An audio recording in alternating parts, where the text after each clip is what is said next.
I guess Nixie said that that's the worst you guys have been in years. How honestly do you have to review that game? Yeah, we've been honest every week with how we've reviewed each of our games, and there'll be some honest conversations had in and around our second half in particular last night, because as Nixie said, it wasn't at the level. What goes on at half time, or what did Hawthorn do that brings about that sort of momentum change? Yeah, look, to Hawthorn's credit, they raised the bar in the second half. We were really pleased with our first quarter in particular. Second quarter, the first half was good, and thereafter they raised their energy level around the contest. They took us on through the half back line, and just their run and carry and pressure went to another level, and got on top of us. And unfortunately, we weren't able to wrestle that momentum at any stage. We had some opportunities, but weren't able to convert. And then ball was played in our back half for, I think, it was a large majority of that second half, which makes it really hard for us.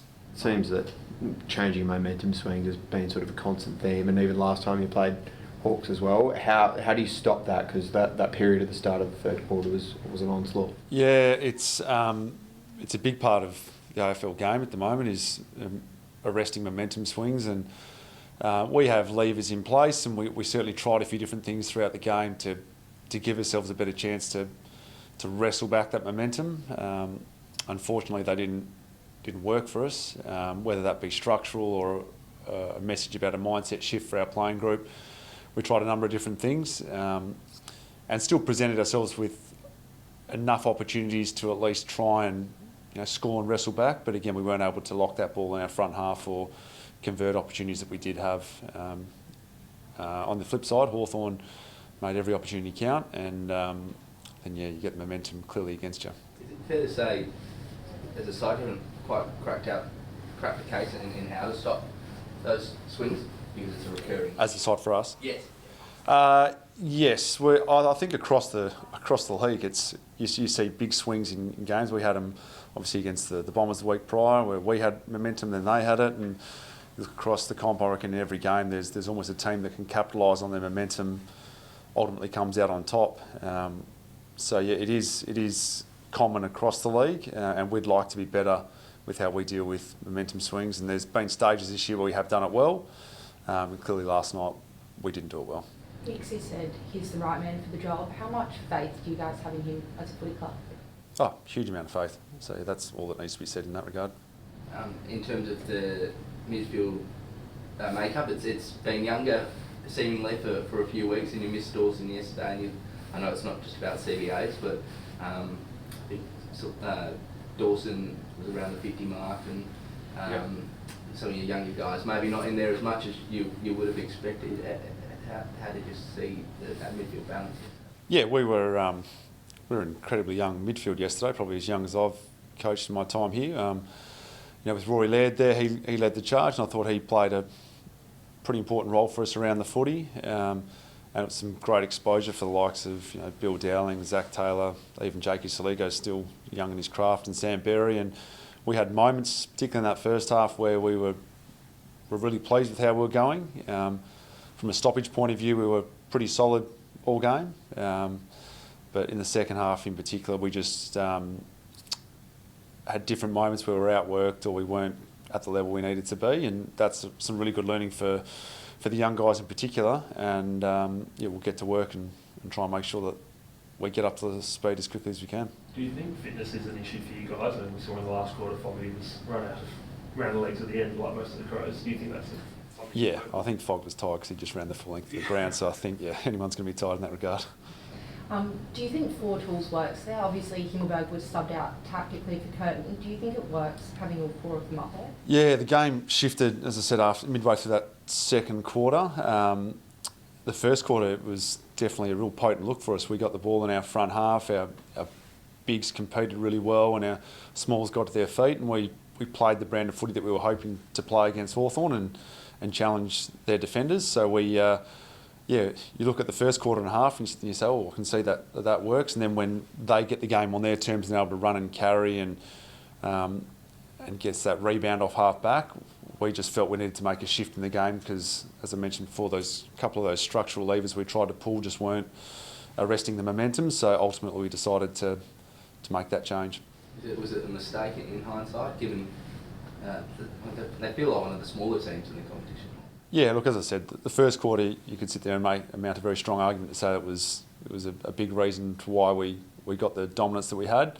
And then when the game's not going your way, and in the second half in particular, the game wasn't in our front half, so it's really hard for guys ahead of the ball to have an impact when the game's not there. So there's a bit to be spoken of from the midfielders and the backs to give them that supply. And as I said, eventually we had to pull a lever to make sure that we could, or to give ourselves a chance to arrest momentum. Do you think that was part of the reason why the pressure wasn't there when they were getting outside their own 50? Because it seemed like, particularly in that third quarter, they were able to break away pretty easily.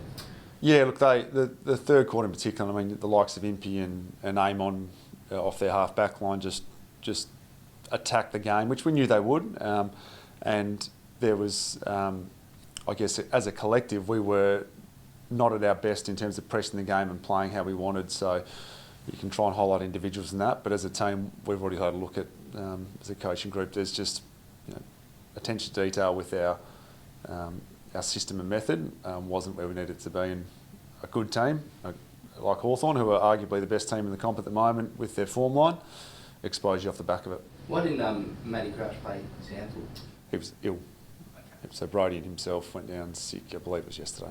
Right, okay. So, but theoretically he could play this weekend? Yeah, I hope he, I haven't seen him around the place today, but yeah, presume he pulls up well from his illness and gets through training, then he'll be available for selection. So Brody the same. You don't have a lot of positives this morning, but Josh having 30 in the sample and making a full comeback, that must be one. Yeah, didn't get to watch the sample obviously, it was the same time as our game, but yeah, sounds like Josh Worrell played a really strong game at sample level. They got a strong result as well, so there'll be some guys that put their hand up for selection, and Josh will be one of them. So he's been out for a fair period of time, but we wanted him to get a run under his belt, and he'll certainly be one that comes into calculations this week. You work so closely with the midfield. How do you take all the external talk that, well, it's not just external, I guess as a club you've identified that you want to bring in the best as well? Or do you think you need this so-called this big body midfielder that we've been talking about for 5-6 years? Like, or do you think you've got the depth there that this midfield can naturally develop over the next year? Oh, there'll be some development within our midfield group. I've got no doubt about that. I mean, we speak about last night with Zach Taylor playing a handful of games, Bill Dowling the same. Sam Berry's just clocked the 50, I think, and Saligo not far ahead of him. Probably going to miss a couple in there, but without Dorse around him at the moment, Crouchy you've already mentioned, and Leddy having to man the fort last night. Yeah, those guys are constantly learning, and they're only going to get better. And I think we've seen a big step forward in Jake Saligo this year. He's been a revelation for us, and we've been really confident in his development. Zach Taylor's last 12 months have been enormous for us. He still has a lot of work to do at AFL level, but from where he's come and where he is now, that's a step in the right direction. Dan Curtin comes in and plays some minutes around the footy for us, so that exposure is going to be really important for us, but we'll always look to making that midfield mix better, more experienced, and help develop those guys around them. So do you think you mentioned those guys that are out and then those guys coming through, do you need more reinforcements in there? I think we're always looking for high-end talent, whether that be around the footy, ahead of the ball, behind. Like, we're always going to look to upgrade our list where we can, but yeah, at the moment we have enough talent around the footy and in our team that we need to be better than what we were last night. 4 rounds left in the season. What's your focus now moving ahead, seeing as you're versing top 8 teams tonight? Yeah, strong response this week is where our sight's set at the moment. A short week, and we go to Geelong in Geelong. Probably no tougher ask I guess throughout my coaching and playing career. There's been no harder ask than to go down there and perform well. So yeah, that's our firm focus for this week. The next 5 days now is to get it right. Have you seen enough from Dan to say that's his position going forward? Yeah, we'll keep working with Curto. He's shown signs every position that he's played in for us, and he's enjoying being around the footy, and he's got some capability and some attributes that will really help us there, and we've seen him play behind the ball, and we know in the past he's played ahead, so we'll keep working with him to find where his role best suits us in and around the footy, so we'll keep working with him. We're often told that the teams are the ones and twos. We shouldn't read too much into them. Obviously, Dan was in the ones team on Friday. Yep. Was that a particular thing they went, oh, you want to see how he goes in the midfield? Obviously, he was then named in the sample originally. Was that something in particular that you saw you want to see how he goes? Or? Well, he's been playing midfield at Sample for a number of weeks now, and yeah, as you mentioned, he wasn't initially named in that AFL side. He was playing Sample with Brody going down. We made a shuffle, so then he came in. So yeah, it's something we'll continue to look at. And yeah, you can read into those teams as much as you want. Sometimes they're accurate. Other times we just want to get some different chemistry in there.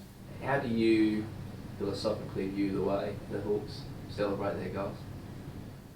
Oh, look, I think you want to see players enjoying their footy. It's one thing I probably learned when I was at the Eagles with Adam Simpson. He just, Liam Ryan was one that comes to mind who just loves footy, and it was a reminder early days that sometimes you can coach players pretty hard and reminders on roles and things, which we do value and are very important, but always like to see players not lose that love of the game. So if that's the way they choose to express their love of the game, then so be it. But I do love the way our boys get around each other and celebrate with each other when they score a goal. So we'll do us and they can do them. Speaking of that love, I mean, towards the end of the game yesterday, we saw a bit of a scuffle with the boys. Do you think that's acting out a bit of frustration in terms of your players? Are they in a good safe space at the moment? Yeah, there was no doubt frustration the way we were playing. We were frustrated as coaches, players were the same. We've got to get better at dealing with those emotions in those moments. But yeah, we know we're better than what we dished up in that second half, and that's ultimately where our frustrations lie. So we'll lick our wounds today and throughout this week, and hopefully get a couple of soldiers back and put forth a performance we can be proud of this weekend. Tex got up and about it yesterday on his return, 3 goals. He's obviously an important member of the club. How close are you to sort of that chat about what goes on after this season? Yeah, I'm removed from those chats. That's a list management discussion.